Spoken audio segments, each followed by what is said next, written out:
Sorry for the delay, everyone.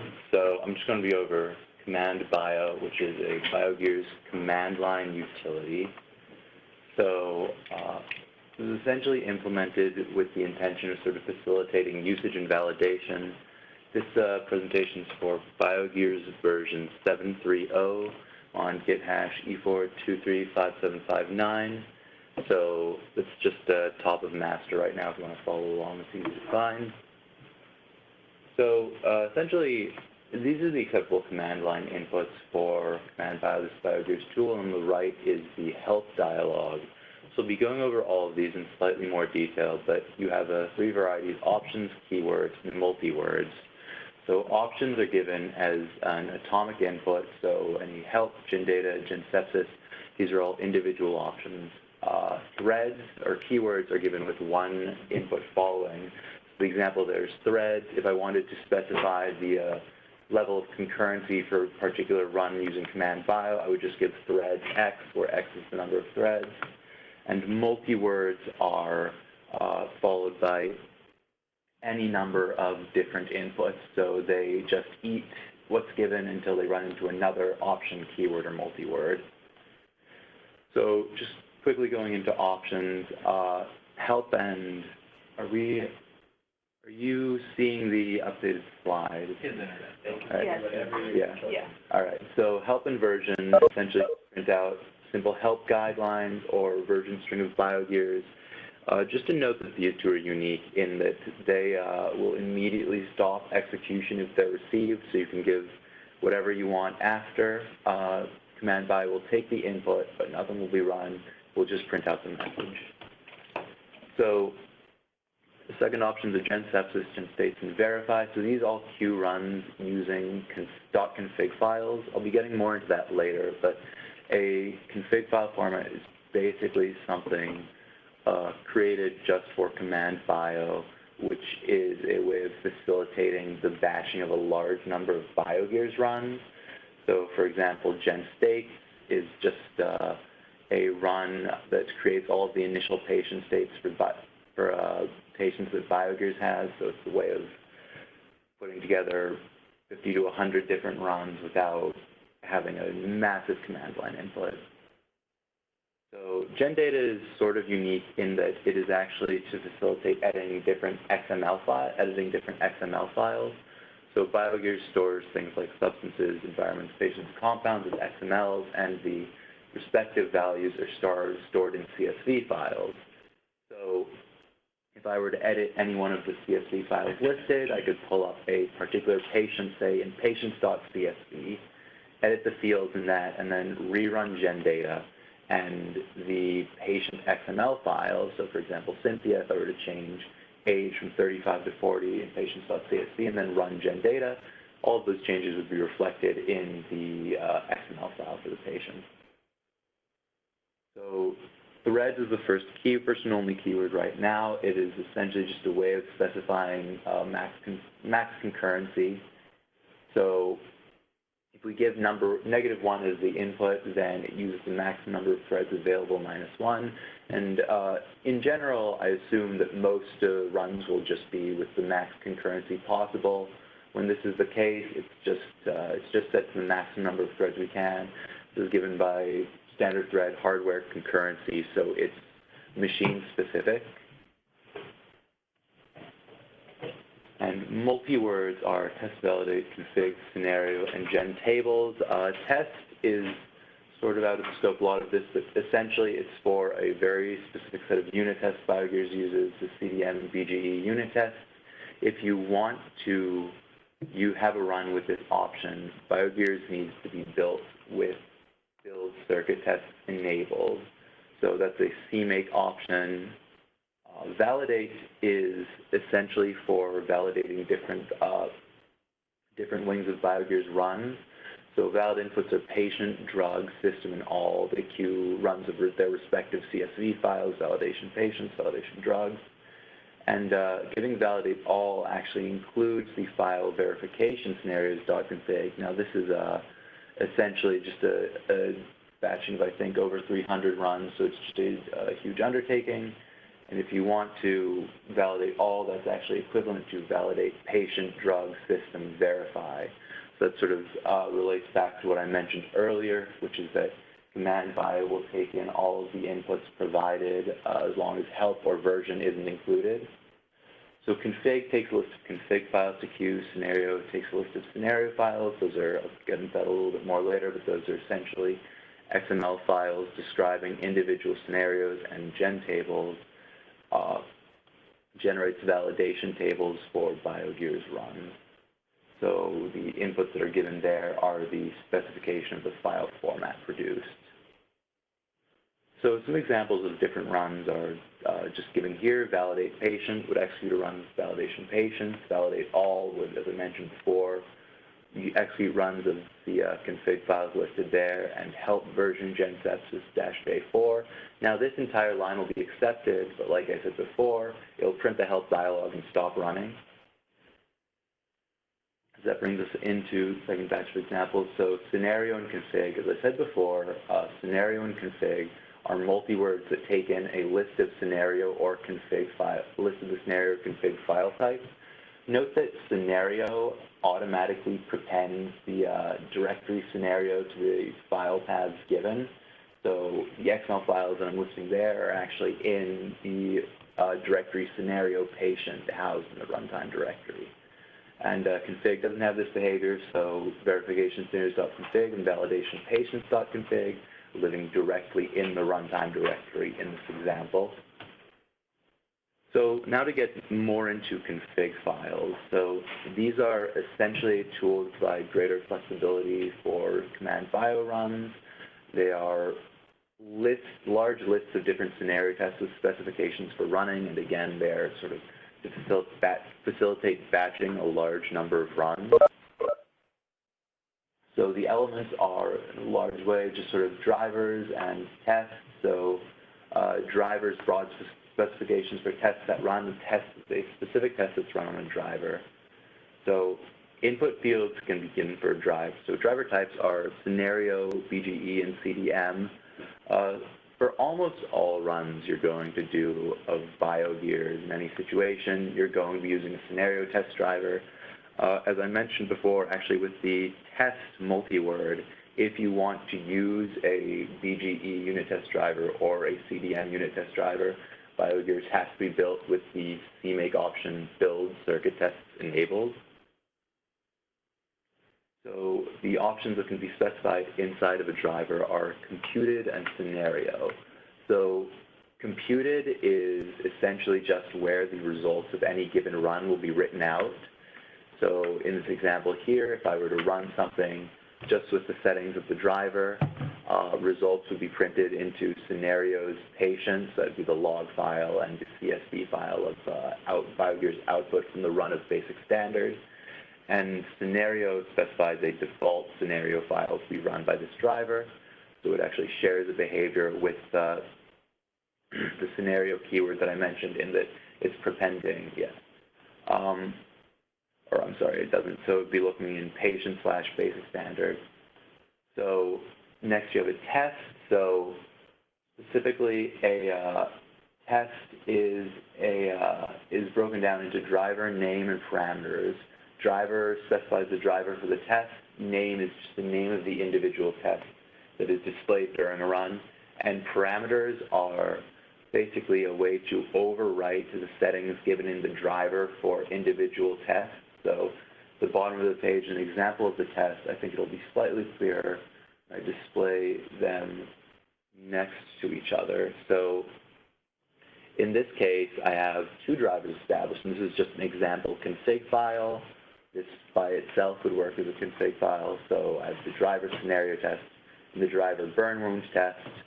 For the first test that appears scenario test, it would just be running basic standard using the computed and scenario settings established in scenario test.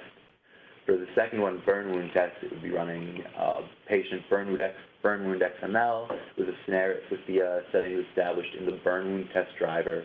And in the third one, you can see I'm actually called the test brain injury. I've moved to the computed file, so where the results will appear to the directory results. and I'm using scenario patient brain injury.xml. So essentially what's happened there is it's still using the scenario test driver, but the specifications inside the driver have been overwritten for this particular run. They're not overwritten in that if I were to run scenario test basic standard again after this, the settings would remain the same, but for the individual run, they'll be different. So some additional driver options are baselines, results, no compare, just listed here. So these won't error if they're included, but given data won't be used. These are sort of a holdover of an earlier version of Command Bio and an earlier version of BioGears using the config file format where graphing was built into this part of it. That's something we might look to update later, but for now we've actually moved on and use a different set of BioGears utilities for graphing the data we produce. And additional config file settings are listed here. So these are also currently unused. Won't error if they're provided, and essentially they're fields for a potential future update that would let Command Bio email out the results of completed runs.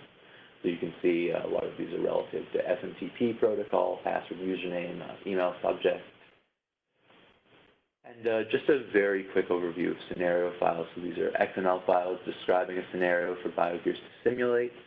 Some earlier versions of Command Bio, I don't know if anyone's used before, but some early versions didn't support particular features of scenario files. For example, the use of engine state files, so a patient at a particular time, or like inline patient data specification.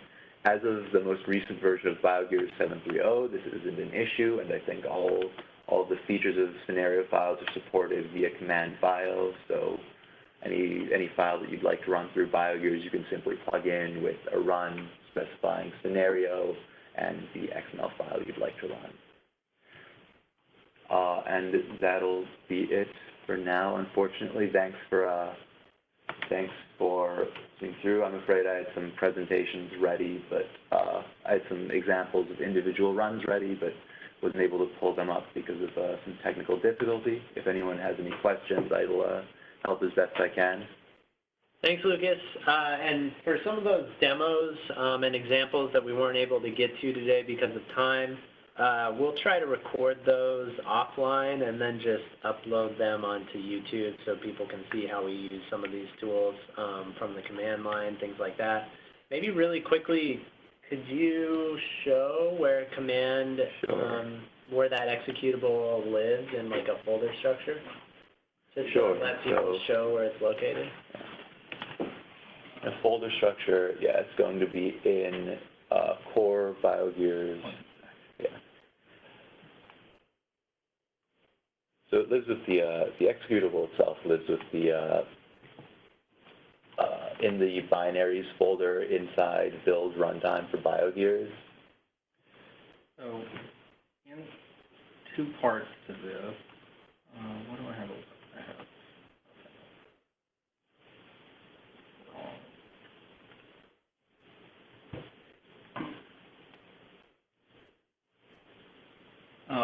So the first we'll start with is the Solution Explorer for where CMD Bio exists if you're compiling on Windows. And you're staying inside the Visual Studio environment. So there's a folder binaries, which is all of our executable headlines. The number of projects in here is based off of what flags you have BioGears set to build with. So here I've got CMD Bio, and underneath that I have Scenario Driver. Scenario Driver is a legacy simplified version of what CMD Bio has become. If you were to use any of the command line arguments in this interface, you would right-click CMD Bio. Down at the bottom, you would go to Properties, or in some versions of the hotkey, Alt-Enter. And then in this window, you go to Debugging. And right here for command line arguments, you type in the set of arguments that you want. We automatically populate the working directory so that this will run in place relative to your build. Key thing I want to make sure, this is a point of frustration all the time for everybody, make sure the configuration dropdown is either set to active, so it applies to the version you want, or matches what you were building at the time. because you can build BioGears in 4 different runtime variants, and it's very easy to be setting the command line arguments to review bugs, building and release, and get frustrated while you don't see an effect. Now, the next thing that I'd like to show is where these are relative to a system like if you're building on Linux. So when you download BioGears, the root structure, this is a little inflated because I'm building, that might just be my internet. Sorry. I'm going to trust everyone can see an Explorer window. Yeah.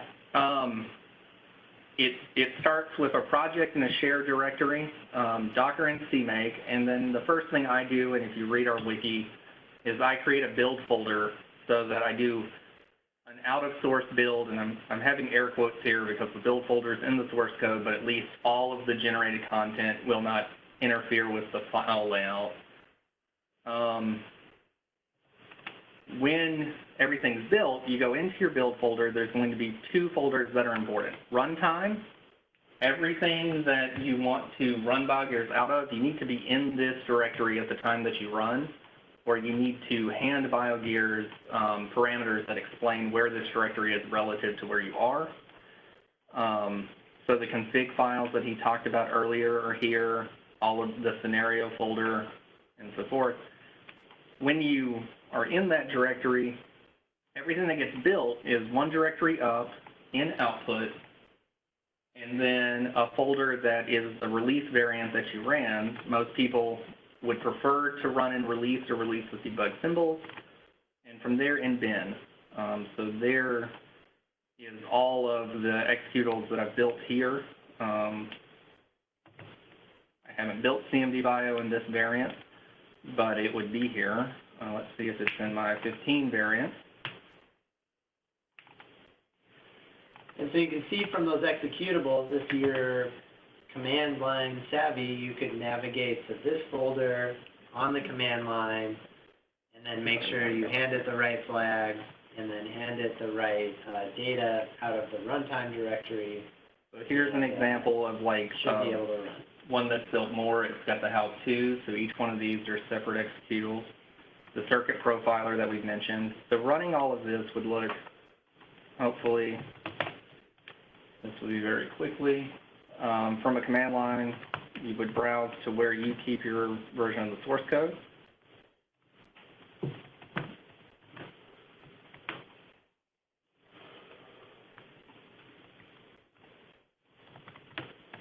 And then into your build directory and into runtime. Now I'm going to switch to Linux here.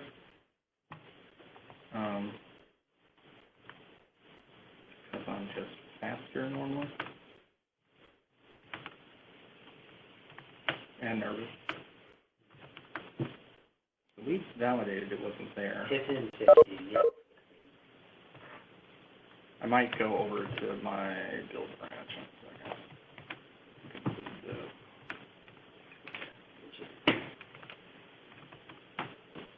I didn't. Oh, yeah, okay.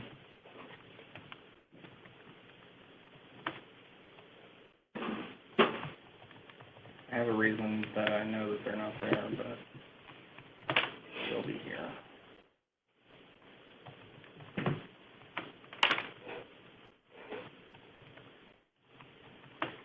And while he's doing this, if anybody has any last questions. This would be an example of the help option, which will remind you of the documentation. We try to keep that up to date, but it is manually generated. We look to fix that in the future.